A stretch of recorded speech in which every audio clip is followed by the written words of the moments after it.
নবী বললেন সাহাবারা আমাদের জন্য নিরাপত্তার কারণ, আর ওই সাহাবাদেরকে আমরা সমালোচনার পাত্র বানাই, এটা কি ইনসাফ না জুলুম? জুলুম। কথা বুঝে আসছে সবার? তাহলে আল্লাহ সন্তুষ্ট, আল্লাহ প্রশংসা করছে, আল্লাহ সাহাবাদেরকে নির্বাচিত করছে। নবীজি বললেন সাহাবারা এই উম্মতের জন্য রক্ষা কবচ। তাহলে এই সাহাবাদেরকে আমরা সমালোচনার পাত্র বানানোটা এটা জুলুম, এটা ইনসাফ না। ইনসাফের সাথে আমরা যেন সাহাবাদের যথাযথ মর্যাদা দিতে পারি, আল্লাহ তৌফিক দান করেন। 5 নাম্বার, সাহাবারা যতদিন দুনিয়াতে ছিল নবীজি বলেন ততদিন কল্যাণ। এই হাদিসটা মন দিয়ে শোনেন, দেখেন সাহাবাদেরকে যারা দেখছে তারা যতদিন দুনিয়াতে আছে পরবর্তীদের জন্য কল্যাণ, তাদেরকে যারা দেখছে তারা দুনিয়াতে যতদিন থাকবে ততদিন কল্যাণ। এই 3 বারের কথা আসছে, পরে আর আসেনি। কিন্তু হাদিস গবেষণা করলে বোঝা যায় এই সিলসিলায় দেখতে দেখতে দেখতে দেখতে ওলামায়ে কেরাম তাদের উস্তাদ, তারা তাদের উস্তাদ, তারা তাদের উস্তাদ, তারা তাদের উস্তাদ, তারা ইমাম বুখারী, এইভাবে ইমাম বুখারী তার উস্তাদকে, তার উস্তাদ তার উস্তাদকে, এইভাবে দেখতে দেখতে আব্দুল্লাহ ইবনে মুবারক ইমাম আবু হানিফাকে, এইভাবে দেখতে দেখতে হাম্মাদ, আলকামা, আব্দুল্লাহ ইবনে মাসউদ, রাসূলুল্লাহ সাল্লাল্লাহু আলাইহি সাল্লাম। এই সিলসিলা দেখা দেখা দেখা, এখান থেকে বোঝা যায় যে দেখা যারা মূলত ওই সিলসিলা থেকে দেখে আসতেছে তাদেরকে দেখার মধ্যে একটা কল্যাণ আছে। দলিল, একটা কিতাব আছে আস-সিলসিলাতুস সহিহা। এই কিতাবের 3283 নাম্বার হাদিস, 3283 নাম্বার হাদিস, আস-সিলসিলাতুস সহিহা। সাধারণ জনগণ জানেন না এটার লেখককে, জানা দরকার নাই। ক্বালা রাসূলুল্লাহ সাল্লাল্লাহু আলাইহি ওয়াসাল্লাম লা তাজালুনা বিখাইরিন মা দামা ফিকুম মান রাআনি ওয়া সাহাবানি। নবীজি বলেন তোমরা ততদিন কল্যাণের মধ্যে থাকবা যতদিন তোমাদের মাঝে তারা থাকবে যারা আমাকে দেখছে আর আমার সান্নিধ্য গ্রহণ করেছে, আমার সোহবত গ্রহণ করেছে। দেখেন কি কয়, ওয়াল্লাহি লা তাজালুনা বিখাইরিন মা দামা ফিকুম মান রাআনি, পরেরটা মান রাআনি ওয়া সাহাবা মান সাহাবানি।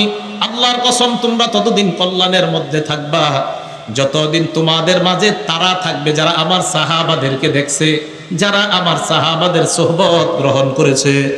প্রথমে বললেন আমার সাহাবারা যতদিন থাকবে, এরপরে বললেন আমার সাহাবাদেরকে যারা দেখছে তারা যতদিন থাকবে। এবার কি বলে দেখেন, ওয়াল্লাহি লা তাজালুনা মা দামা ফিকুম লা তাজালুনা বিখাইরিন মা দামা ফিকুম মান রাআনি ওয়া সাহাবা মান সাহাবানি। আল্লাহ নবী বলেন আল্লাহর কসম ততদিন তোমরা কল্যাণের মধ্যে থাকবা যতদিন তোমাদেরকে তারা, তাদেরকে তারা, তাদেরকে যারা দেখছে তারা থাকবে, ততদিন কল্যাণের মধ্যে থাকবা। তাহলে রাসূল আকরাম সাল্লাল্লাহু আলাইহি সাল্লাম দেখা দেখা আর দেখা, দেখেন দেখা দেখা দেখা, সোহবত সোহবত সোহবত বললেন। প্রথমে বললেন যারা আমাকে দেখছে, এরপরে বললেন আমার সাহাবাদেরকে যারা দেখছে, এরপরে বললেন আমার সাহাবারা যাদেরকে দেখছে, যারা আমার সাহাবাদেরকে দেখছে তাদেরকে যারা দেখছে। তাহলে এই দেখাটা দেখেন, যারা নবীকে দেখছে, যারা সাহাবাদেরকে দেখছে, এলো সাহাবা, যারা সাহাবাদের ছাত্রদেরকে দেখছে, যারা সাহাবাদের ছাত্রদেরকে দেখছে। তো এই দেখা দেখির থেকে আর সোহবত থেকে নবীজি বুঝাইতে চায় সোহবত সান্নিধ্য কারো গ্রহণ করা, এইভাবে দেখে দেখে সিলসিলা বর্তমানে এই যে আল্লাহ ওয়ালা যারা ইসলাহের কাজ করে, এই সোহবত সেই ধারাবাহিকতা থেকেই। তো সোহবতের যে একটা উপকারিতা আছে, একটা কল্যাণ আছে, এটা হাদিস দ্বারা প্রমাণিত। যারা আমাকে দেখছে তাদেরকে যারা দেখছে, তাদেরকে যারা দেখছে ততদিন তোমরা কল্যাণের মধ্যে থাকবা। এই দেখা আর সংস্রব সোহবত থেকে বোঝা যায় আল্লাহ ওয়ালা উলামাদের সোহবত সংস্রব, আর তাদেরকে দেখলে একটা কল্যাণ আল্লাহর থেকে পাওয়া যায়। তো রাসূল আকরাম সাল্লাল্লাহু আলাইহি সাল্লাম 1 নম্বরে সাহাবাদের কথা বললেন, তারে সাহাবারা কল্যাণ। বিসমিল্লাহ। এখন আমি আপনাদের কাছে জানতে চাই, খুব বুঝেন, আপনারা সাধারণ জনগণ বুঝারই কথা, আর আমি অমনি কথা বলি। সাহাবাদেরকে যারা দেখছে, তাদেরকে যারা দেখছে, তাদেরকে যারা দেখছে, তো দেখতে দেখতে বর্তমান যুগ পর্যন্ত মানুষগুলো আছে না বলেন? তাহলে এই যুগে ওই সিলসিলার যারা আছে, তাহলে তাদের দিকে দেখলে একটা উপকারিতা আছে না নাই? তো এই যুগে কারা? ওলামায়ে কেরাম। কারা বলেন তো? ওলামায়ে কেরাম, হক্কানি রব্বানি আল্লাহ ওয়ালা ওলামায়ে কেরাম। এই জন্য তাদের সান্নিধ্যে যাবেন, এই ইসলামী মাহফিলগুলোতে বেশি অংশগ্রহণ করার চেষ্টা করবেন। আল্লাহ তৌফিক দান করেন। সাহাবাদের মর্যাদা রক্ষা করার হুকুম করেছে নবীজি সাল্লাল্লাহু আলাইহি সাল্লাম। সাহাবাদের মর্যাদা রক্ষা করার জন্য নবীজি হুকুম করেছেন। ইবনে মাজাহ কিতাবের নাম, হাদিস নাম্বার 2363 নাম্বার হাদিস, ক্বালা রাসূলুল্লাহ সাল্লাল্লাহু আলাইহি ওয়াসাল্লাম, আল্লাহ নবী বলেন, ইহফাজু ফি আসহাবি সুম্মাল্লাযীনা ইয়ালুনাহুম সুম্মাল্লাযীনা ইয়ালুনাহুম, আমার সাহাবাদের মর্যাদা তোমরা সংরক্ষণ করবা, আমার সাহাবাদের মর্যাদা তোমরা হেফাজত করবা, এরপর যারা তাদের মর্যাদা তোমরা রক্ষা করবা। এরপর কারা? যারা সাহাবাদেরকে দেখেছে। সাহাবাদেরকে কারা দেখেছে? ইমাম আবু হানিফা দেখছে। কে দেখছে? রহমতুল্লাহ আলাইহি। কে দেখছে বলেন? আল্লাহ নবী কয়, তাদের মর্যাদা রক্ষা করবা, আমার সাহাবাদের মর্যাদা রক্ষা করবা, আর আমার সাহাবাদের মর্যাদার পর তাদের মর্যাদা রক্ষা করবা। এর পরবর্তী প্রজন্ম যারা, এর পরের যারা, তাদের মর্যাদা রক্ষা করবা। সাহাবাদেরকে যারা দেখছে তাদেরকে বলা হয় তাবেঈ। ওই তাবেঈদের একজন হলেন আল ইমামুল আজম আবু হানিফা রাহমাতুল্লাহি আলাইহি। নবীজি বললেন এদের মর্যাদা রক্ষা করো। তাহলে সাহাবাদের মর্যাদা রক্ষা করা এটা নবীজির হুকুম।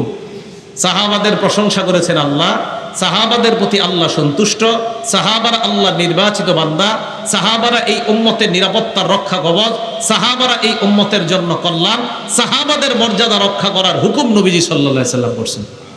আল্লাহ আমাদের সকলকে সাহাবাদের মর্যাদা যেন আমরা রক্ষা করতে পারি, তাদের সমালোচনা শোনা বলা থেকে যেন বেঁচে থাকতে পারি, আল্লাহ তৌফিক দান করেন। সাহাবাদেরকে গালি দেওয়া 7 নাম্বার কথা। এই গালি দেওয়ার এটা হলো 7 নাম্বার শিরোনাম, যে সাহাবাদেরকে যারা গালি দেয়, যারা সাহাবাদেরকে গালি দেয় 1 নাম্বার, যারা সাহাবাদেরকে গালি দেয় তাদের উপর আল্লাহর অভিশাপ, ফেরেশতাদের অভিশাপ, দুনিয়ার সব মানুষের অভিশাপ। আবার বলছি, আরে ঠিক মানে আসলেই ঠিক, এটা হাদিসে আইছে, ঠিক হইব না কার? যারা সাহাবাদের সমালোচনা করে, সাহাবাদেরকে গালি দেয়, তাদের উপর আল্লাহর অভিশাপ, ফেরেশতাদের অভিশাপ, সমস্ত মানুষের অভিশাপ। এটা কিতাব আছে নাম আল জামিউস সগীর। এই কিতাবের 8715 নাম্বার হাদিস, ইমাম সুয়ুতী রহমতুল্লাহ আলাইহি লেখা। এখানে আসছে, ক্বালা রাসূলুল্লাহ সাল্লাল্লাহু আলাইহি ওয়াসাল্লাম, নবীজি বলেন, মান সাব্বা আসহাবি, যারা আমার সাহাবাদেরকে গালি দেয়, ফালাইহি লানাতুল্লাহ, যে ব্যক্তি আমার সাহাবাদেরকে গালি দেয় তার উপর আল্লাহর অভিশাপ, ওয়াল মালাইকা, ফেরেশতাদের অভিশাপ, ওয়ান নাসি আজমাইন, সমস্ত মানুষের অভিশাপ। তাহলে আমরা সাহাবাদেরকে কখনো গালি দিব না, যারা গালি দেয় তাদের কথা শুনবো না। রাজি ইনশাআল্লাহ? সাহাবাদের ব্যাপারে কোনো কথা এগুলো আমরা কান দিব না। 2 নাম্বার, সাহাবাদেরকে যারা গালি দেয়, নবীজি সাল্লাল্লাহু আলাইহি সাল্লাম তাদেরকে গালি দিতে নিষেধ করে দিয়েছেন। নবীজি সহিহ বুখারী হাদিস নাম্বার 3673 নাম্বার হাদিস, ক্বালা রাসূলুল্লাহ সাল্লাল্লাহু আলাইহি ওয়াসাল্লাম, আল্লাহ নবী বলেন, লা তাসুব্বু আসহাবি, তোমরা আমার সাহাবাদেরকে গালি দিও না। এবার আল্লাহ নবী বলেন, কোন সাহসে আমার সাহাবাদেরকে তোমরা গালি দাও? ফা ইন্না আহাদাকুম লাউ আনফাকা মিসলা উহুদিন যাহাবা, তোমাদের কেউ যদি উহুদ পাহাড় সমপরিমাণ স্বর্ণ আল্লাহর রাস্তায় দান করো। কি পরিমাণ? উহুদ পাহাড় পরিমাণ স্বর্ণ। উহুদ পাহাড় পরিমাণ স্বর্ণ যদি আল্লাহর রাস্তায় দান করো, মা বালাগ মুদ্দা আহাদিহিম, সাহাবারা এই 2 হাত দিয়ে যা দান করে, তোমাদের উহুদ পাহাড়ের সমান পরিমাণ স্বর্ণ সাহাবাদের ওই 2 হাত পরিমাণ দানের কাছেও পৌঁছতে পারবে না। নবীজি বলেন, ওয়ালা নাসিফা, প্রথমে বলছে 2 হাত, এরপর বললেন ওয়ালা নাসিফা, অর্ধেকও না। অর্ধেক মানে 1 হাত, মুদ্দা মানে 2 হাত, নাসিফা মানে 1 হাত। আল্লাহর নবী কয় 2 হাত পরিমাণ, নবী কয় না না 1 হাত। উহুদ পাহাড় পরিমাণ স্বর্ণ যদি তোমরা আল্লাহর রাস্তায় দান করো, সাহাবাদের 2 হাত পরিমাণ দান, নবী কয় না, অর্ধ হাত মানে অর্ধ মুদ মানে 1 হাত পরিমাণ দানের কাছেও বুঝতে পারবে না। তাহলে যাদের দানের মূল্য আল্লাহর কাছে এত বেশি যে তাদের 1 হাত পরিমাণ দানের কাছে আমাদের উহুদ পাহাড় পরিমাণ স্বর্ণের দানের এটার কাছাকাছি যেতে পারবো না। নবীজি বলেন, লা তাসুব্বু, তাদেরকে গালি দিও না। তো সাহাবাদেরকে যারা গালি দেয়, তাদের যে মজলিসে গালিগুলা হয়, এই সমস্ত মজলিসে যাবো না, বসবো না, শুনবো না। আল্লাহ তৌফিক দান করেন। 3 নাম্বার, সাহাবাদেরকে গালি দেওয়া এটা স্পষ্ট ভাবে নিষেধ।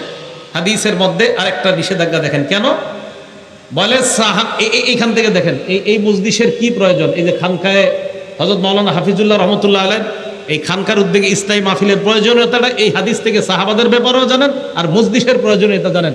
আমি এই হাদিস পড়ে অবাক হয়েছি, দেখেন কি কয়, লা তাসুব্বু আসহাবা মুহাম্মাদিন সাল্লাল্লাহু আলাইহি ওয়াসাল্লাম, শারহুত তাহাবিয়া একটা কিতাব, এই কিতাবের 693 নাম্বার হাদিস, হাদিসের মান হাসান।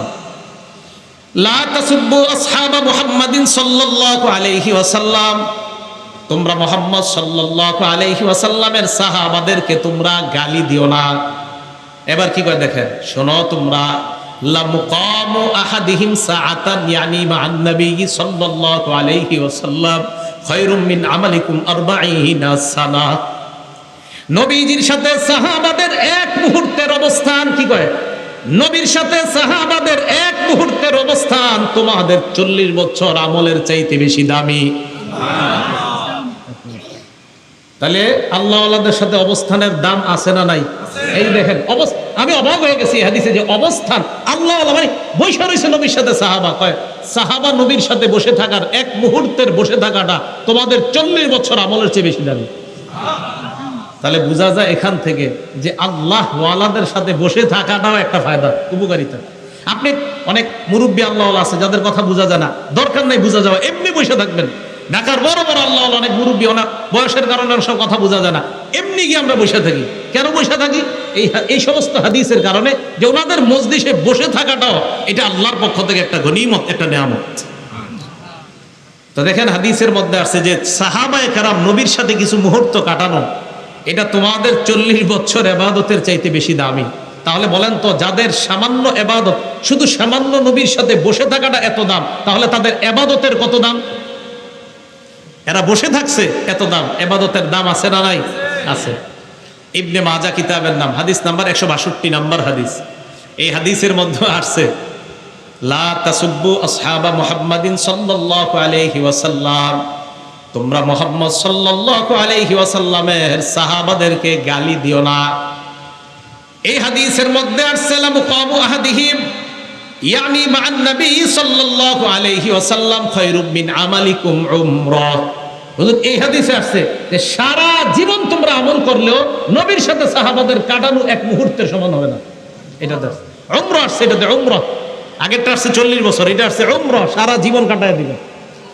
তাহলে যাদের সামান্য বসে থাকাটা আল্লাহওয়ালার সাথে এত দাম, তাদের আল্লাহওয়ালা নবীর সাথে তাদের থেকে আমল করাটার কত দাম। এজন্য প্রিয় মুসলমান ভাইয়েরা, সাহাবাদেরকে গালি দিবেন না, সাহাবাদের গালি শুনবেন না। যেই মজলিসে সাহাবাদের সমালোচনা হয় ওই সমস্ত মজলিসে যাবেন না। রাজি আছেন ইনশাআল্লাহ? গালি দিবেন না। আমি আপনাদেরকে মহব্বত করে কথাটিগুলো বলতেছি, আল্লাহর রাসূল সাহাবাদের কোনো সমালোচনায় কান দিবেন না। আল্লাহ আমাদেরকে বুঝার তৌফিক দান করেন। এই কথাগুলো কেন বলছি জানেন? আমার মূল উদ্দেশ্য কিন্তু এই ওয়াজ করা না, মূল উদ্দেশ্য একজন সাহাবারে নিয়ে কথা বলা। তিনি হলেন ইমাম মুআবিয়া রাদিয়াল্লাহু তাআলা। কে? ইমাম মুআবিয়া। ইমাম মুআবিয়া রাদিয়াল্লাহু তাআলা আনহুকে কেন্দ্র করে, ওনার ছেলের নাম হলো ইয়াজিদ। নূহ আলাইহিস সালাতু ওয়াস সালামের এক সন্তান কাফের ছিল। এখন এই কাফের ছেলের কারণে নূহ নবীর দোষারোপ করবেন? করা যাবে না। ইয়াজিদ ইমাম মুআবিয়ার ছেলে। এই ইয়াজিদকে কেন্দ্র করে ইমাম মুআবিয়াকে কটাক্ষ করা হয়, দোষারোপ করা হয়। কেন ভাই? সন্তানের অপরাধ। ইয়াজিদ ঠিক আছে জালেম, তার যত পারেন সমালোচনা করেন, সে অবশ্যই অন্যায় করছে। নবীর নাতিকে এইভাবে নির্মমভাবে হত্যা করা, শহীদ করা, এটা অবশ্যই অন্যায়। কিন্তু ওনার কারণে কেন নবীর একজন জলিলুল কদর, যিনি একজন ওহীর লেখক ছিলেন, এমন একজন সাহাবাকে কেন সমালোচনা করে? মনে রাখবেন, ইমাম মুআবিয়া সমালোচিত হয়ে যাওয়া মানে লেখা, এই ইমাম মুআবিয়া যে ওহীর লেখক ছিলেন, এই লেখা প্রশ্নবিদ্ধ করা। ইমাম মুআবিয়া একজন ওহীর লেখক ছিলেন। তিরমিজি শরীফের 3842 নাম্বার হাদিস, ক্বালা রাসূলুল্লাহ সাল্লাল্লাহু আলাইহি ওয়াসাল্লাম, আল্লাহর নবী ইমাম মুআবিয়াকে সামনে এনে আল্লাহর কাছে বললেন, আল্লাহুম্মা জাআলহু হাদিয়া ওয়া মাহদিয়া ওয়াহদি বি। আল্লাহর কাছে বললেন, আল্লাহ ইজআলহু হাদিয়া, আল্লাহ আপনি তাকে পথ প্রদর্শক বানান, অন্য মুসলমানদেরকে যেন হেদায়েতের পথ দেখায় এমন একজন মুআবিয়াকে আপনি বানান। এরপর বললেন মাহদিয়া, মুআবিয়াকে আপনি হেদায়েত প্রাপ্ত বানান। এরপর বললেন ওয়াহদি বিহি, এই মুআবিয়ার মাধ্যমে অন্যান্য মানুষকে আপনি হেদায়েত দান করে দেন। নবীজি বললেন, আল্লাহ মুআবিয়াকে আপনি পথ প্রদর্শক বানান, আল্লাহ তাকে আপনি হেদায়েত প্রাপ্ত বানান। প্রথমে বললেন তাকে আপনি হেদায়েতকারী, মুর্শিদ, পথ প্রদর্শক বানান। এরপর বললেন আল্লাহ তাকেও আপনি হেদায়েত প্রাপ্ত বানান। এরপর তার মাধ্যমে আল্লাহ আপনি মানুষের হেদায়েত দান করেন। এই দোয়াটা নবীজি করছেন। তো যার হেদায়েতের দোয়া স্বয়ং নবীজি সাল্লাল্লাহু আলাইহি সাল্লাম যাকে হাদি বললেন, যাকে মাহদি বললেন, যাকে হেদায়েত প্রাপ্ত বললেন, আমি আপনি কেন তাকে সমালোচিত করব বলেন? ইয়াজিদকে অবশ্যই তার ব্যাপারে আলোচনা করবেন, কোনো সমস্যা নাই, কিন্তু তাকে কেন্দ্র করে আল্লাহ রাসূলের একজন সাহাবাকে সমালোচনা, এটা আমরা শুনবো না, এটাতে কানও দিব না, এই ব্যাপারে জানার আগ্রহ পেশ করব না যে হুজুর মুয়াবিয়া কি এটা ঠিক করছে, এই প্রশ্নও তুলবেন না। ইয়াজিদকে নিয়ে প্রশ্ন তুলবেন, ইমাম মুয়াবিয়াকে নিয়ে প্রশ্ন তোলা যাবে না। বুঝছেন সবাই ইনশাআল্লাহ? আল্লাহ আমাদের সকলকে এই কথাগুলো যেন বুঝে শুনে আমরা সবসময় মাথায় রেখে সাহাবার সমালোচনা থেকে বেঁচে থাকতে পারি, আল্লাহ তৌফিক দান করেন। একটা কিতাব আছে, এই কিতাবের নাম আল জামিউস সগীর, এটা আগেও বলছি কিতাবটার নাম, ইমাম সুয়ুতির লেখা, 7209 নম্বর হাদিস। এটার মধ্যে আসছে আবু সুফিয়ান রাদিয়াল্লাহু তাআলা, যিনি মুয়াবিয়া রাদিয়াল্লাহু তাআলা আনহুর বাবা, এই বর্ণনাটা সহিহ ইবনে হিব্বানের 7209 নম্বর হাদিস আসছে। নবীজির কাছে আবু সুফিয়ান রাদিয়াল্লাহু তাআলা আনহু গিয়ে বললেন, হুজুর আমার একটা আবদার আছে আপনার কাছে। কি আবদার? আমার ছেলে মুয়াবিয়া তাজআলুহু কাতিবান বাইনা ইয়াদাইক, আমার ছেলেটাকে আপনি ওহীর লেখক বানান। সুবহানাল্লাহ। আপনি যাদের কি দিয়ে লেখান ওহী, তাদের মধ্যে এই মুয়াবিয়াকে আপনি হুজুর একজন লেখক বানান। নবীজি বললেন, নাম, ঠিক আছে, আপনার কথা গ্রহণ করলাম। আবু সুফিয়ান রাদিয়াল্লাহু তাআলা আনহু কিন্তু নবীজির শ্বশুর ছিলেন। কি ছিলেন বলেন তো? শ্বশুর। আলেম ছাড়া অন্য কেউ বলতে পারবেন যে আবু সুফিয়ানের কন্যার নাম কি, যিনি নবীর বিবি ছিলেন? ওলামা ছাড়া অন্য কেউ আছেন পারেন বলতে? আবু সুফিয়ানের কন্যা যিনি নবীর বিবি ছিলেন, কি নাম? হ্যাঁ হ্যাঁ, কি নাম? কি নাম? না হইলে তো 500 মাহফিলে গেছেন এনে যারা আছেন। উম্মে হাবিবা, বলেন কি নাম? হ্যাঁ, উম্মে হাবিবা, বলেন তো কি নাম? উম্মে হাবিবা। নবীজি শ্বশুর ছিলেন। তো আয়েশা বলছে, আমার ছেলেটাকে আপনি ওহীর লেখক বানান। নবী সাল্লাল্লাহু আলাইহি সাল্লাম বললেন, নাম, ঠিক আছে, কবুল করলাম। তাহলে ইমাম মুয়াবিয়া ওহীর লেখক। ইমাম মুয়াবিয়াকে নবীজি বলছেন হেদায়েত প্রাপ্ত, এমন একজন সাহাবাকে সমালোচনা করব না, তার সমালোচনা শুনবো না। সহিহ বুখারী হাদিস নাম্বার 2924 নাম্বার হাদিস। নবীজি সাল্লাল্লাহু আলাইহি সাল্লাম বললেন, আউয়ালু জাইশিম মিন উম্মতি ইয়াগজুনাল বাহরা ক্বাদ আউজাবু। আল্লাহ নবী বললেন, আমার উম্মতের মধ্যে যেই দলটা সর্বপ্রথম সমুদ্র পথে যুদ্ধ পরিচালনা করবে, ওই দলটা আল্লাহর জান্নাত ওয়াজিব করবে। আমার উম্মতের মধ্যে সর্বপ্রথম যেই দলটা নৌপথে যুদ্ধ করবে, আমার যেই দল, উম্মতের যেই দলটা সমুদ্র পথে যুদ্ধ করবে, ক্বাদ আউজাবু, তারা আল্লাহর জান্নাত ওয়াজিব করবে। হাদিস খোলেন, নৌপথে সর্বপ্রথম অভিযান পরিচালনাকারী সাহাবার নাম ইমাম মুয়াবিয়া। এই হাদিস প্রমাণ করে ইমাম মুয়াবিয়া, আল্লাহর জান্নাত তার জন্য ওয়াজিব। আল্লাহর জান্নাত তার জন্য। তাহলে জান্নাত যার জন্য ওয়াজিব, নবী বলে গেলেন, ওয়াজিব যার জন্য জান্নাত হয়ে গেছে এমন একজন সাহাবা, যিনি জান্নাতের মেহমান। এই সাহাবার কেন সমালোচনা আমরা করব? আমার আপনার তো একজন মানুষ জান্নাতি হয়ে গেছে, আমি আপনি জান্নাতি হতে পারলাম কিনা এই ব্যাপারে আমাদের 24 ঘন্টা টেনশন থাকা দরকার। আমি আপনি জান্নাতি হয়েছি কিনা এই টেনশন আমাদের করা দরকার। উল্টা একজন জান্নাতি সাহাবারে নিয়ে আমরা টেনশন করি, উনি কি কাজটা ঠিক করছে, এই টেনশন। তাহলে যিনি একজন জান্নাতের মেহমান, তারে নিয়ে আমার আপনার টেনশন করা দরকার নাই, উনি জান্নাতি সাহাবা। এই জন্য ইমাম মুয়াবিয়ার সমালোচনা আমরা ইয়াজিদকে কেন্দ্র করে করব না। নূহ নবীর ছেলেকে কেন্দ্র করে নূহ নবীর সমালোচনা যেমন করি না, লূত নবীর বিবিকে কেন্দ্র করে লূত নবীর সমালোচনা আমরা করি না। তো যেমনি ভাবে লূত নবীর বিবি ছিল একজন কাফেরা, এই কাফের বিবিকে কেন্দ্র করে কিন্তু লূত নবীর সমালোচনা আমরা করি না। নূহ নবীর ছেলে ছিল একজন কাফের, এই কাফেরকে কেন্দ্র করে নবীর সমালোচনা আমরা করি না। ইমাম মুয়াবিয়ার ছেলে ইয়াজিদ অবশ্যই জুলুম করেছে, হুসাইন রাদিয়াল্লাহু তাআলা আনহুর সাথে অন্যায় করেছে। এই জালেম সন্তানের কারণে একজন আদেল ইনসাফগার সাহাবার ব্যাপারে আমরা সমালোচনা করি না, যার ব্যাপারে অনেক সাহাবারা বলেন, মা রাআইতু বাদা রাসূলিল্লাহ সাল্লাল্লাহু আলাইহি সাল্লাম আসওয়াদা মিন মুয়াবিয়া, যে আল্লাহ রাসূলের পরে মুয়াবিয়ার চেয়ে সঠিক নেতৃত্ব দানকারী পৃথিবীতে আর কাউকে দেখিনি। অনেক সাহাবার বক্তব্য এটা। ইমাম মুয়াবিয়ার নেতৃত্ব নিয়ে আপনি প্রশ্ন তুলতেই পারবেন না। ওনার দ্বারা ইসলামের যে পরিমাণ কাজ হয়েছে, বিশেষ করে ইলমি খেদমত যে পরিমাণ হয়েছে, ইমাম মুয়াবিয়া রাদিয়াল্লাহু তাআলা।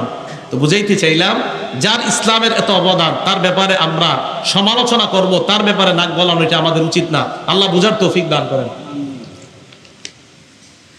বুখারী শরীফের 3765 নাম্বার হাদিস।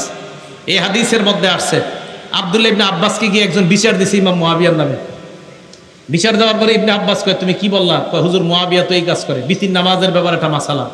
ইবনে আব্বাস কয় দা, এটা ছাড়ো মিয়া, এই ব্যাপারে কথা বলো না। ইন্নাহু ফাকিহ, ইমাম মুয়াবিয়া একজন ফকিহ সাহাবা, ফকিহ সাহাবা। ইমাম মুয়াবিয়ার আমল নিয়ে তুমি প্রশ্ন তুলতে পারো না, কারণ ইমাম মুয়াবিয়া একজন ফকিহ। সাহাবারা ইমাম মুয়াবিয়ার প্রশংসা করতেছে, সাহাবারা ইমাম মুয়াবিয়ার প্রশংসা। ইবনে তাইমিয়া রহমতুল্লাহ লেখছে ইমাম মুয়াবিয়ার ব্যাপারে, আফজলুল মুলুক লেখছে, আফজলুল মুলুক, পুরা পৃথিবীর মধ্যে নবীজির পরে যত নেতৃত্বের গুণাবলী যদি সব দিকে, যে পৃথিবীর উন্নতি সাধন হয়েছে কোন মুসলমানের নেতৃত্বের আমলে, ইবনে তাইমিয়া লিখেছেন তিনি ইমাম মুয়াবিয়া। তো এই জন্য এমন একজন সাহাবা যার দ্বারা ইসলামের এত খেদমত হয়েছে, বলেন তার কি সমালোচনা করব আমরা? না, আমরা তার সমালোচনা করব না, বরং তাকে আমরা অনুসরণ করব, তার আমলের অনুসরণ করব। আল্লাহ তৌফিক দান করেন। তার আমলের অনুসরণ কেন করতে হবে আমাদের? কথা বুঝেন। নাসাই শরীফের হাদিস নাম্বার 4191 নাম্বার হাদিস, মন দিয়ে শোনেন এই হাদিসটা। বর্ণনাকারীর নাম আব্দুর রহমান ইবনে আব্দে রব্বিল কাবাহ। এত বড় নাম মনে রাখা দরকার নাই, শুধু আব্দুর রহমান মনে রাখলে চলে। তিনি বলেন, আতাইতু ইলা আব্দুল্লাহ ইবনে আমরিন ওয়া হুয়া জালিসুন ফি জিল্লিল কাবা। নবীর সাহাবা আব্দুল্লাহ ইবনে আমরের কাছে আমি আসলাম, আসার পর আমি দেখলাম উনি কাবার ছায়ার মধ্যে বসা। কাবা শরীফের ছায়া, এই ছায়ার মধ্যে আল্লাহ নবীর সাহাবা আব্দুল্লাহ ইবনে আমর বসা। ওয়ান্নাসু আলাইহি মুজতামিউন, জনগণ তার সামনে ঘেরাও করে আছে, তার থেকে নসিহত শুনতে চায়। হঠাৎ আব্দুল্লাহ ইবনে আমর বললেন, বাইনা নাহনু মা রাসূলিল্লাহি সাল্লাল্লাহু আলাইহি ওয়াসাল্লাম, আমরা আল্লাহ নবীর সাথে ছিলাম, আল্লাহ নবীর সাথে সফর করতেছিলাম। ফি সাফারিন ইদ নাযালনা মানজিলা, সফর করতে করতে এক জায়গায় যাত্রা বিরতি দিলাম, যাত্রা বিরতি দিয়ে সবাই নিজের বাহন থেকে নামলাম। সাহাবাদের মাঝে তিনটি দল হয়ে যায়। ফামিন্না মাইয়াদ্রিবু খিবাআহ, আমাদের মাঝে একদল সাহাবা তাবু টানাইতেছে, তাবুর ছায়ার মধ্যে আশ্রয় নিবে। ওয়ামিন্না মাইয়ান তাদিলু, আরেক দল তীর প্রতিযোগিতা করতেছে। ওয়ামিন্না মান হুয়া ফি জাশরাতিহি, আরেক দল চারণভূমির মধ্যে পশুগুলো চড়াইতেছে, ঘাস খাওয়ায়, পানি খাওয়ায়। ইজনাদা মুনাদি রাসূলিল্লাহি সাল্লাল্লাহু আলাইহি ওয়াসাল্লাম, হঠাৎ আল্লাহ নবীর আহ্বানকারী, ঘোষণাকারী তাদের সামনে আইসা ঘোষণা দেয়, আসসালাতু জামিআ, ও সাহাবারা নামাজের সময় হয়ে গিয়েছে, সবাই জামাতে আসো। ফাজতামানা, আমরা জামাতে গেলাম। জামাতে যাওয়ার পর সবাই দাঁড়িয়ে রইলাম। কামা ফিনা রাসূলুল্লাহ ফাখাতাবানা, আল্লাহ নবী আমাদের সামনে দাঁড়াইলেন, দাঁড়িয়ে নবী ভাষণ দিলেন। নামাজে আমরা দাঁড়াইলাম, ওই মুহূর্তে নবী আমাদের সামনে দাঁড়ায় ভাষণ দিলেন। মানে কাতার সোজা সোজা চলতেছে, করা হইতেছে, নবীজি একটা ভাষণ দিলেন। উজানি মাদ্রাসার মাহফিলে গেছেন কেউ? ওখানে দেখবেন ওই কাতার সোজা করতে একটু দেরি হতো, 10 লাখ লোক আরো অনেক লোক হয়, তো এটা করতে করতে উজানি মাদ্রাসা আব্দুর রহমান সাহেব জোরালো ভাষণ দিতে থাকে দীর্ঘক্ষণ। তো নবীজি সাল্লাল্লাহু আলাইহি সাল্লাম, সাহাবায়ে কেরাম জামাতে দাঁড়াইতেছে, নবীজি সবার সামনে দাঁড়ায় একটা ভাষণ দিলেন। ভাষণের মধ্যে আল্লাহ নবী বললেন, শোনো সাহাবাদের দল, লাম ইয়াকুন নাবিয়্যুন ক্বাবলি ইল্লা কানা হাক্কান আলাইহি আইয়াদুল্লা উম্মাতাহু আলা মা ইয়ালামুহু খায়রান লাহুম। আমার পূর্বে যত নবী দুনিয়াতে আসছে, সমস্ত নবীর মৌলিক দুইটা দায়িত্ব। এক নাম্বার, ওই নবী তার উম্মতকে কল্যাণকর বিষয়ে জানা দেওয়া। 2 নাম্বার, ওয়ায়ুনজিরু কওমাহু মা ইয়ালামুহু শাররান লাহুম, উম্মতের জন্য যা অকল্যাণকর, ওই অকল্যাণকর বিষয় থেকে উম্মতকে সতর্ক করা। বলেন সব নবীর মৌলিক দায়িত্ব কয়টা ছিল? 1 নাম্বার, উম্মতের জন্য যা কল্যাণকর এটা উম্মতকে জানায়া দেওয়া। 2 নাম্বার, যা অকল্যাণকর তা থেকে উম্মতকে সতর্ক করা। এবার নবীজি সাহাবাদেরকে যে কথাটা বললেন, এই কথাটা একটু মন দিয়ে শোনেন। নবীজি কি বলে দেখেন, সাহাবারা তোমরা শোনো, ইন্না উম্মাতাকুম হাদিহি জুইলাত আফিয়াতুহা ফি আউয়ালিহা, আমার উম্মতের মধ্যে প্রথম দিকের উম্মত যারা, তাদেরকে নিরাপদ দেওয়া হয়েছে, নিরাপত্তা দেওয়া হয়েছে, তাদেরকে ফিতনা ফাসাদ থেকে মুক্ত রাখা হয়েছে আমি নবীর খাতিরে। তোমরা ফিতনা ফাসাদ থেকে মুক্ত। ওয়া ইন্না আখিরাহা, আর আমার উম্মতের শেষে যারা আসবে আমি আপনি আমরা। নবীজি বলেন, ফাতাজি উল ফিতান ইউসিবুহুম বালাউন ওয়া উমুর, তাদের কাছে একের পর এক ফিতনা আসতেই থাকবে, ফিতনা আসতেই থাকবে। ইউনকিরুনাহা, যে ফিতনাগুলা, যে পরীক্ষাগুলা তারা অপছন্দ করবে। আল্লাহ নবী বলেন, ফাতাজি উল ফিতান, ফিতনা আসবে। ফিতনা আসলে ফায়ুদাক্কিকু বাদুহা লিবাদিন, আগের ফিতনাটা পরের ফিতনার কাছে তুচ্ছ মনে হবে। মুসলমান ভালো করে মনে রাখবেন, করোনা ভাইরাসের মধ্যে মনে করেছিলাম এত বড় গজব মনে হয় দুনিয়াতে আর আসে নাই। আল্লাহ নবী বুঝায় যে গজবে আছো পরের গজবটা যখন দেখবা মনে হবে আগের গজবটা পরের গজবের কাছে কিছুই না। ফায়ুদাক্তিকু বাদুহা লিবাদিন, পরের গজবের কাছে আগের গজব কিছুই মনে হবে না। নবী বলেন ফাতাজিউল ফিতনা, ফিতনা আসবে, ফায়াকুলুল মুমিনু হিয়া মুহলিকাতি, ফিতনা আসলে ঈমানদার বলবে আমাকে এই ফিতনা ধ্বংস করবে। ফাতান কাশিফ, ফিতনা উঠিয়ে যাবে।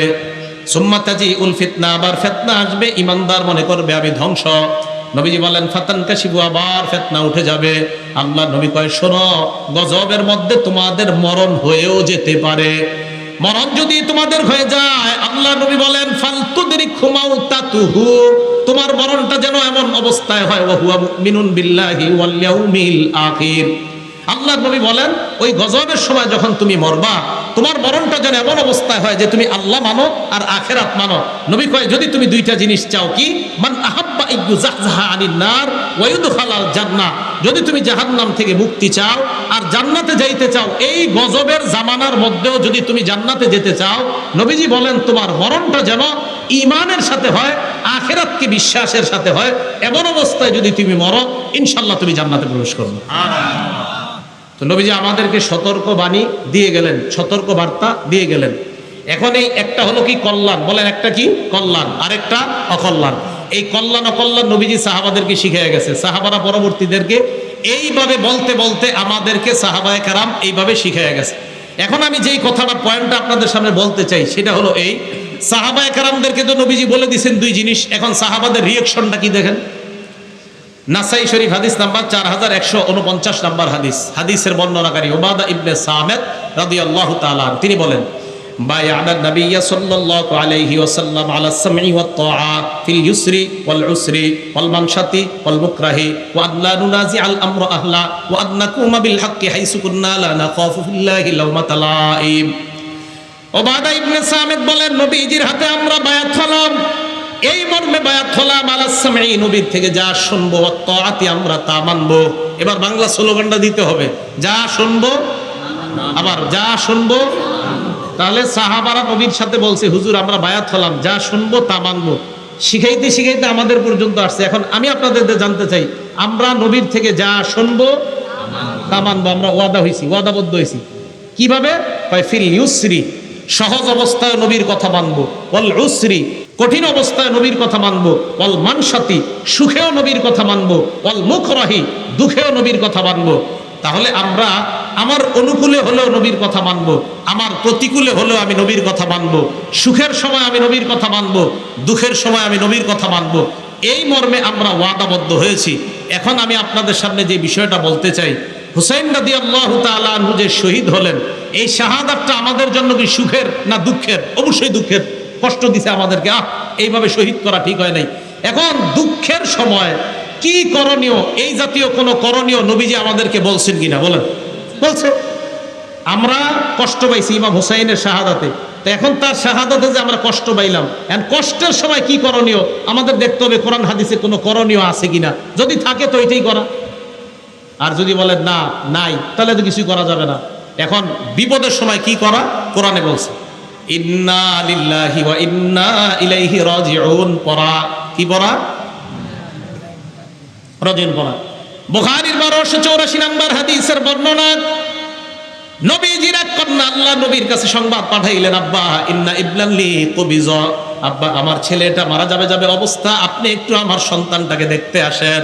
আল্লাহ নবী জবাবে উত্তর পাঠায় দিলেন, আমার মেয়েকে গিয়ে সালাম দাও। সালাম দেওয়ার পর বলবা ইন্না লিল্লাহি মা আখাযা ওয়া লাহু মা আতা। আমার সাথে বাংলা বলেন, বলেন যা নিছে আল্লাহ, যা রেখেছে আল্লাহ। গ্রাম্য বাংলায় যেটা নিয়ে গেছে এটা আল্লাহ, যেটা রেখে দিছে এটা আল্লাহ। সহিহ বুখারী হাদিস নাম্বার 1284। তো নবীজি সাল্লাল্লাহু আলাইহি সাল্লাম বললেন, দুনিয়া থেকে যদি কিছু উঠায় নেয় এটাও আল্লাহ, দুনিয়া থেকে যদি কিছু রেখে দেয় আমাদের জন্য এটাও আল্লাহ। কারো 4টা ছেলে আছে, 2জন মারা গেছে, 2জন আছে, 2জনকে নিয়ে গেছে, এই 2জন কার? 2জন বেঁচে আছে, এই 2জন কার? বাস খালাস। কারো মৃত্যুতে কষ্ট পেয়ে আমরা আমাদের এটাই করণীয় যে আল্লাহ ফায়সালা, আল্লাহ উঠায় নিছে, আল্লাহর ফায়সালা যেটা আল্লাহ দুনিয়াতে রাখছে। হ্যাঁ, হুসাইন রাদিয়াল্লাহু তাআলা আনহু শাহাদাতে আমাদের যদি কষ্টের কারণে চোখের পানি আসে এটা রহমত। বলেন এটা কি? চোখের পানি যদি আসে এটা রহমত। দলিল আল জামিউস সগীর কিতাবের নাম, হাদিস নাম্বার 4201 নম্বর হাদিস। ঘটনাটা মন দিয়ে শোনেন। জয়নব রাদিয়াল্লাহু তাআলা আন, কি বললাম? জয়নব রাদিয়াল্লাহু তাআলা আন, এই জয়নব রাদিয়াল্লাহু তাআলা আনহা উনি মারা গেছে। ফাবাকাতিন নিসা, নারীরা কান্নাকাটি শুরু করছে জয়নব রাদিয়াল্লাহু তাআলা আনহা মারা যাওয়ার পর। ফাজাআলা উমর ইয়াদরিবুহুন্না বিসাউতিহি, হযরত ওমর চাবুক ধরছে সবগুলোর মাথায়। এই চুপ, কোনো কান্নাকাটি নাই, এবার চাবুক ধরছে, হ্যাঁ থামো, কান্নাকাটি করো কেন? নবীজি বললেন মাহলান ইয়া উমর, উমর থামো না, একটু একটু নরম হও। তো হযরত ওমর নরম হইলেন। নরম হওয়ার পর আল্লাহ নবী বললেন ইয়াকুন্না ওয়া নাঈকাশ শাইতান, হে নারীরা তোমরা চিল্লা চিল্লি চিৎকার করা থেকে তোমরা বাঁচো, এগুলা শয়তানের আওয়াজ। চিৎকার করা আল্লাহ আজরাইল আমার ঘরে পাঠাইছে আর কারো ঘরে পাঠাই নাই, এগুলা বলাইনি, শয়তানের আওয়াজ। কার আওয়াজ? শয়তানের। ছেলে মারা গেছে, আল্লাহ তুমি কি আজরাইল আর কোনো ঘরে পাঠাইতে পারলা না, আমার ঘরে পাঠাইলা, এগুলো শয়তানের আওয়াজ, এগুলো বইলা কান্নাকাটি করা।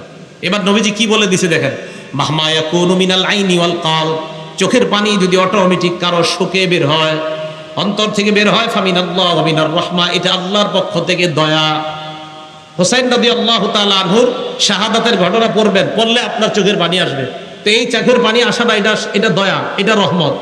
এবার আল্লাহ নবী বলেন ওয়া মা ইয়াকুনু মিনাল লিসান, চোখের পানি যদি জিহ্বা থেকে হয়, চোখের পানি আবার জিহ্বা থেকে কিভাবে হয়, মানে উল্টাপাল্টা কথা কয়। জিহ্বা থেকে হয় মানে উল্টাপাল্টা কথা কয়।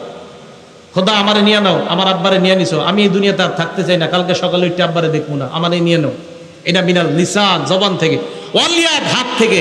এবার আমি বলবো না জবান আর হাত আমাদের দেশে কবে ব্যবহার হবে, জবান আর হাত, জবান আর হাত, জবান আর হাত, জবান হাত, জবান হাত। আমা ইয়াকুনু মিনাল লিসান ওয়াল ইয়াদ, যেটা জবান থেকে হবে আর হাত থেকে হবে, ফামিনাশ শায়তান, এটা শয়তানের পক্ষ থেকে। নবীজি বলছে তাহলে মুখ থেকে উল্টাপাল্টা শব্দ বের হওয়া, হাত দিয়ে নিজের আঘাত করা, বলেন এটা কার কাজ? শয়তানের কাজ। আর অটোমেটিক চোখ দিয়ে যদি পানি বের হয়, এটা কার পক্ষ থেকে রহমত? আল্লাহর পক্ষ থেকে রহমত। তাহলে আল্লাহর পক্ষ থেকে রহমত, এটা ঠিক আছে। শয়তানের পক্ষ থেকে যদি হয়, এটা অন্যায়, এটা জায়েজ নাই, এটা হারাম। তো এই হারাম কর্মকাণ্ড থেকে যেন আমরা বেঁচে থাকতে পারি, আল্লাহ তৌফিক দান করেন। মুহররম মাস আসলে আরেকটা কথা হয়, আহলে বাইত। বলেন কি হয়? বলেন সবাই, আহলে বাইত কারা? একদল মানুষ বলতে যায় আহলে বাইত 5 জন। কয়জন? 5 জন। নবীজি, হযরত আলী, ফাতেমা, হাসান, হুসাইন, এই 5 জনকে বলে পাক পাঞ্জাতন। কি বলে? হ্যাঁ, এই ধারণাগুলো নেন, পাক পাঞ্জাতন। আপনাদের আশেপাশের মাহফিলে এসে অনেকে আপনাদেরকে এটি বুঝাবে যে পাক পাঞ্জাতন। আবার অনেকে টুপির মধ্যে দেখবেন পাক পাঞ্জাতন, এখানে লেখা মোহাম্মদ, এখানে আলী, এখানে ফাতেমা, এখানে হাসান, এখানে হুসাইন। উনি বুঝায়, উনি এই 5 জনকে খুব ভালোবাসে। উনি কি বুঝায়? ওলামায়ে কেরাম ছাড়া অন্য যারা আছেন বলেন তো নবীর নাতি কয়জন? হ্যাঁ হ্যাঁ 5 জন। ওইটি মনে কোন জায়গায় বয়ানে শুনছেন, লেগে কইতাছে। নবীজির নাতি কয়জন? 5 জন। 5 জন। তা আপনারা তো 2 জন নিয়ে খালি লাফান, বাকি 5 জনকে ভালোবাসবে কে? আমরা নবীর নাতি নাতনি সবাইকে মহব্বত করি, শুধু 2 জনকে না, সবাইকে করি। আর কিছু মানুষ শুধু 2 জনকে করে, অতএব বেশি ভালোবাসার দাবিদার আমরা। নবীজির মেয়ে কয়জন? 4 জন। মনে রাখেন, একটু কথাগুলো মন দিয়ে শোনেন। জয়নব, রুকাইয়া, উম্মে কুলসুম। জয়নব, রুকাইয়া, উম্মে কুলসুম, ফাতেমা। এবার দেখেন, এই উম্মে কুলসুমের কোনো সন্তান নাই। কেউ বলে আছে, কেউ বলে নাই, বেশিরভাগ বলছে নাই। এই উম্মে কুলসুমের সন্তান নাই। বাকি রইল কয় মেয়ে নবীর? জয়নবের 2 সন্তান। একজনের নাম, এই জয়নবের 2 সন্তান, একজনের নাম আলী, আরেকজনের নাম উমামা। ছেলে একজন নাম আলী, মেয়ে একজন নাম উমামা। জয়নবের 2 সন্তান, একজনের নাম আলী, আরেকজনের নাম উমামা। আলী নামে ছেলেটা ছোটবেলায় মারা গেছে। উমামা নামে যে মেয়েটা ছিল, এই মেয়েটার নবী খুব ভালোবাসতেন, খুব মহব্বত করতেন, তার সাথে খেলতেন। নামাজে গেলে নবীজির কাঁধে উঠতো এই মেয়েটা, নাতনিটা। আর দেখেন কত মহব্বতের একজন নাতনি, যার নাম আপনারা জানেন না, অথচ আপনারা লাফান খালি 2 জন নিয়ে। তাহলে নবীজির 2 জন নাতি, একজন নাতি আরেকজন নাতনি পাইলাম। জয়নবের ঘরে 2 জন পেয়ে গেলাম, এক ছেলে এক মেয়ে। এবার আসেন রুকাইয়া। এই রুকাইয়ার ঘরে একজন ছেলে, নাম আব্দুল্লাহ। বলেন কি নাম? তাহলে মোট কজন হলো? 3 জন। ফাতেমা রাদিয়াল্লাহু তাআলা আনহার সন্তান আপনারা সারা জীবন জানেন 2 জন। জন্মের পর থেকে 2 জন, মনে হয় মায়ের পেটেও শুনে আইছেন যে হাসান আর হুসাইন। হযরত ফাতেমা রাদিয়াল্লাহু তাআলা আনহার সন্তান 5 জন। বলেন কয়জন? 5 জন। বলেন হাসান, বলেন হুসাইন, মুহসিন, জয়নব, উম্মে কুলসুম। ওই 2 বোনের নামে নাম রাখছে, নিজের 2 মেয়ের নাম। হযরত ফাতেমা তার 2 বোনের নামে নিজের মেয়ের নাম রাখছে। তাহলে হযরত ফাতেমার 5 জন সন্তান, হাসান, হুসাইন, মুহসিন, জয়নব, উম্মে কুলসুম। জয়নবের 2 সন্তান, ওই নবীজির মেয়ে জয়নব, একজন ছেলে একজন মেয়ে, 7 জন। রুকাইয়ার 1 সন্তান, এই হলো মোট 8 জন। 5 জন নাতি, 3 জন নাতনি। আমরা নবীর নাতি নাতনি সবাইকে মহব্বত করি, শুধু 2 জনকে না। একদল মানুষ শুধু 2 জনকে মহব্বত করে, আমরা সবাইকে মহব্বত করি। অতএব ভালোবাসার বেশির দাবিদার আমরা, তারা না। কথা মনে থাকবে তো? এখন আসেন, আহলে বাইত কারা? আহলে বাইত মানে একদল মানুষকে, এই 5 জন। আহলে বাইত দ্বারা 1 নাম্বার উদ্দেশ্য বিবি। বলেন 1 নাম্বার উদ্দেশ্য কি? হ্যাঁ, তার মানে আহলে বাইত দ্বারা নবীর বিবিরা 1 নাম্বার উদ্দেশ্য হবে। হুজুর আপনি কই লইব বিবি উদ্দেশ্য? দলিল দেন। দলিল মানে কোরআনের দলিল। কোন জায়গার দলিল? হ্যাঁ, কোরআনের। সূরা হুদ আয়াত নাম্বার 69 নাম্বার আয়াত থেকে 73 নাম্বার আয়াত। সূরা হুদ আয়াত নাম্বার 69 নাম্বার আয়াত থেকে 73 নাম্বার আয়াত। আল্লাহ কি বলে দেখেন, ওয়ালাকাদ জাআত রাসূলুনা ইব্রাহিমা বিল বুশরা ক্বালু সালামা। ইব্রাহিম নবীর কাছে আমার ফেরেশতারা আসলেন সুসংবাদ নিয়ে, এসে বললেন সালামা, সালাম। ক্বালা সালাম, ইব্রাহিম নবী জবাব দিলেন সালাম।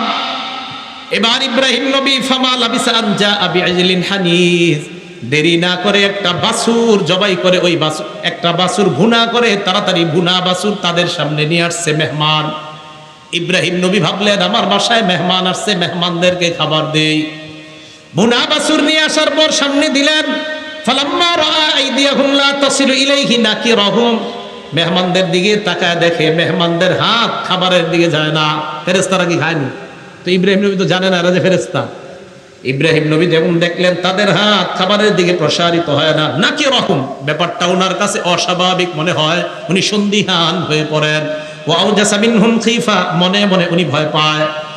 ফেরেশতারা ব্যাপারটা বুঝতে পারলেন, ইব্রাহিম নবীর দিকে তাকিয়ে বললেন ক্বালু লা তাখাফ, ভয় পাবেন না, ভয়ের কোনো কারণ নাই। ইন্না উরসিলনা ইলা কওমি লূত, আমরা মানুষ না, আমরা লূত নবীর জাতির কাছে প্রেরিত একদল ফেরেশতা, আল্লাহ আমাদেরকে পাঠাইছেন। পাশে দাঁড়িয়ে আছে ইব্রাহিম নবীর বিবি সারা, ওয়া ইমরাতুহু কাইমাতুন ফাদাহিকাত, সারা পাশ থেকে দাঁড়ায় হাসি দেয়, উনি হাসতেছে। সারার হাসি দেওয়া দেখা আল্লাহ বললেন ফাবাশশারনাহা বিইসহাক, আমি ওই বয়োবৃদ্ধা সারাকে তার একজন সন্তান হবে ইসহাক নামে, এই সন্তানের সুসংবাদ দিয়ে দিলাম। এই হাইসো না, তোমার সন্তান হবে। শুধু সন্তান না, ওয়া মিন ওয়ারাই ইসহাক ওয়া ইয়াকুব, এই ইসহাক যে সন্তানটা হবে, এই সন্তানের আবার সন্তান হবে, তার নাম হবে ইয়াকুব, আর ইয়াকুবের বিশাল বংশধর হবে। সুবহানাল্লাহ। এখন সারা এই কথা শুনে কয় আলিদু, আমি সন্তান প্রসব করব, ও আনা আজুজ, আমি বয়োবৃদ্ধা, ও হাদা বালি শাইখা, আর আমার স্বামীও বৃদ্ধ, আমি কিভাবে সন্তান প্রসব করব? ইন্না হাদা লা শাইউন আজীব, এটা তো আশ্চর্য বিষয়। ফেরেশতারা বললেন আতাজাবিনা মিন আমরিল্লাহ, তুমি আল্লাহর বিষয়ে আশ্চর্য হও? আল্লাহর বিষয়ে আবার আশ্চর্য হও নাকি? এরপরে কি কয় দেখেন, রহমাতুল্লাহ ওয়া বারাকাতুহু আলাইকুম আহলাল বাইত। সুবহানাল্লাহ। কি বলছে? আহলাল, বলেন কি বলছে? রহমাতুল্লাহি। ফেরেশতারা কার সাথে কথা বলতেছে? বলেন ইব্রাহিম নবীর বিবি। কার সাথে? ফেরেশতারা কার সাথে কথা বলতেছে? ইব্রাহিম নবীর বিবিকে বললেন রহমাতুল্লাহি ওয়া বারাকাতুহু আলাইকুম আহলাল বাইত, হে আহলে বাইত, তোমাদের উপর আল্লাহর দয়া, আল্লাহর বরকত তোমাদের উপর। আহলে বাইত বলে প্রথমে 1 নম্বরে স্ত্রী উদ্দেশ্য আমি বলছিলাম, দলিলও পেয়ে গেলাম। ইব্রাহিম নবীর বিবিকে ফেরেশতারা বললেন আহলে বাইত, তাহলে আহলে বাইত দ্বারা 1 নম্বর বিবি উদ্দেশ্য। আচ্ছা, বাতায়া বিতু, বাইতুন শব্দটা আসছে বাতায়া বিতু থেকে, ওলামারা আছেন। বাতায়া বিতু মানে রাত্রি যাপন করা। একজন পুরুষ সাধারণত কার সাথে রাত্রি যাপন করে? স্ত্রী। এই তো বাতায়া বিতু থেকে বাইত, তাই আহলে বাইত মানে ঘরওয়ালি, ঘরওয়ালি মানে বিবি। এগুলো 1 নম্বর দলিল। দলিল নাম্বার 2, সূরা আহজাব আয়াত নাম্বার 32-33 নম্বর আয়াত। আল্লাহ বলেন ইয়া নিসা আন-নাবিয়্যি লাস্তুন্না কাআহাদিম মিনান নিসা, হে নবীর বিবিগণ, আপনারা অন্যান্য নবীর অন্যান্য মহিলাদের মতো না। ইনিত্তাকাইতুন্না, আমরা যদি আল্লাহকে ভয় পান, ফালা তাখদা তাখদানা বিল কওল, নম্র ভাষায় কথা বলবেন না, কোমল ভাষায় কথা বলবেন না, মোহনীয় ভঙ্গিমায় কারো সাথে কথা বলবেন না। নবীর বিবিদেরকে আল্লাহ বলে ফায়াতমা আল্লাযী ফী কলবিহি মারাদ, যাদের অন্তরে বেদি আছে তারা অন্তরের মধ্যে কুমন্ত্রণা করে বসতে পারে, খারাপ কল্পনা করতে পারে। আচ্ছা, নবীর বিবিরা কোমল ভাষায় কথা বললে একজন পুরুষের মনে খারাপ ধারণা জন্ম হতে পারে নবীর বিবিদের ক্ষেত্রে, তো বর্তমান জামানার নারীদের ক্ষেত্রে কি হবে? এই কথা বলার পর আল্লাহ বললেন, দেখেন কি বলে, ওয়াকরনা ফি বুয়ুতিকুন্না, তোমরা ঘরে থাকো, ওয়ালা তাবাররাজনা তাবাররুজাল জাহিলিয়াতিল উলা, জাহিলি যুগের নারীদের মতো তোমরা বাহিরে বের হবা না। হ্যাঁ, শুনতেছেন তো? দেখেন কি কয়, বলেন তো আল্লাহ এই কথাগুলো কাদেরকে বলতেছে? নবীর ওলামাদের ছাড়া অন্যদের জোরটা বেশি হতে হবে। কাদেরকে? নবীর স্ত্রী, আবার নবীর স্ত্রী। এবার দেখেন কি কয়, ওয়াকিমনাস সালাহ, তোমরা নামাজ কায়েম করো, ওয়া আতিনাজ যাকাত, তোমরা যাকাত দাও, ওয়া আতিনাল্লাহ ওয়া রাসূলা, তোমরা আল্লাহ আল্লাহ রাসূলের আনুগত্য করো। তোমরা কারা? স্ত্রীগণ। হ্যাঁ, তোমরা কারা? ইন্নামা ইউরিদুল্লাহু লিইউযহিবা আনকুমুর রিজসা আহলাল বাইত, হে আহলে বাইত, নবীর বিবিগণ, তোমাদের থেকে আল্লাহ নাপাকি দূর করতে চায়। তাহলে আহলে বাইত দ্বারা এক নাম্বার উদ্দেশ্য বিবি। তাহলে আহলে বাইত মানে পাঁচজন না, আমরা বলি আহলে বাইত মানে নবীর বিবিগণ, আহলে বাইত মানে হাসান হুসাইন ফাতেমা, আহলে বাইত মানে নবীর পরিবারের সবাই। আমরা আহলে বাইত সবাইকে ভালোবাসি, মহব্বত করি, শুধু পাঁচজনকে না, বরং আমরা নবীর সমস্ত পরিবারকে মহব্বত করি। কি বলেন? আমরা শুধু পাঁচজনকে না, আমরা সবাইকে ভালোবাসি। এরপরে আমগরে বলে আমগো ভিতরে নবীর প্রেম নাই। আপনি মাত্র পাঁচজনকে মহব্বত করলেন, আর আমি করলাম পুরো পরিবারের সকলকে, তা আপনি আমারে বললেন যে আপনার মধ্যে নবীর প্রেম নাই। এটা ইনসাফের কথা না, এটা জুলুমের কথা। এই কথাগুলা যারা এই পাঁচজনকে আহলে বাইত মনে করে তাদেরকে বুঝাবেন। এখন কথা হলো, হাসান হুসাইনও যে আহলে বাইত, এটার দলিল কি? ওনারাও যে আহলে বাইত হতে পারে, এটার দলিল কি? এই আয়াত নবীর উপরে যখন নাজিল হয়েছে তখন নবী তার স্ত্রী উম্মে সালামার ঘরে ছিলেন। মুসলিম শরীফের 2424 কত হয়? 2424 নম্বর হাদিস। নবীজি সাল্লাল্লাহু আলাইহি সাল্লাম খরজা রাসূলুল্লাহ গাদাতান, সকালবেলা ঘর থেকে বের হইছে, ও আলাইহি মিরতুন মুরহালুন মিন শারিন আসওয়াদ, কালো পশম দ্বারা অঙ্কিত করা একটা চাদর নবীর গায়ে ছিল। তো এই চাদর গায়ে দিয়ে নবী বের হইছে কখন? যে অবস্থায় নবী ঘরে ছিলেন ওই অবস্থায় নবীর উপরে আয়াত নাজিল হয়েছে যে আপনার বিবিদের থেকে আল্লাহ, মানে আহলে বাইতদের থেকে আল্লাহ অপবিত্রতা দূর করতে চায়। নবী ঘর থেকে বের হয়ে দেখছে হযরত হাসান আসছে, আসার পর নবীজি আদখালা, হাসান রে চাদরের ভিতরে ঢুকাইছে, বুঝছেন? এরপরে হুসাইন আসছে, হুসাইনকেও ঢুকাইছে। সুম্মা জা আলী ফাদখালা, হযরত আলী আসছে, আলীকেও ঢুকাইছে। সুম্মা জাআত ফাতেমা, ফাতেমা আসছে রাদিয়াল্লাহু তাআলা। এই ফাতেমা আসার পর আদখালাহা, তাকেও চাদরের ভিতরে ঢুকায়া কয়, এই শোনো, আহলে বাইত শুধু বিবিরা না, আমার এই সন্তানরাও আহলে বাইত। তাহলে দেখছেন, এই চাদরের ভিতরে কেন্দ্র করে কয় এই বাকপান চাদর না গো, বাকিগুলা আল্লাহ যে উদ্দেশ্যে আয়াত নাজিল করছে এটাই তো বললেন না। তাহলে আয়াত নাজিল করছে আহলে বাইত কেন্দ্র করে, প্রথম উদ্দেশ্য বিবিগণ।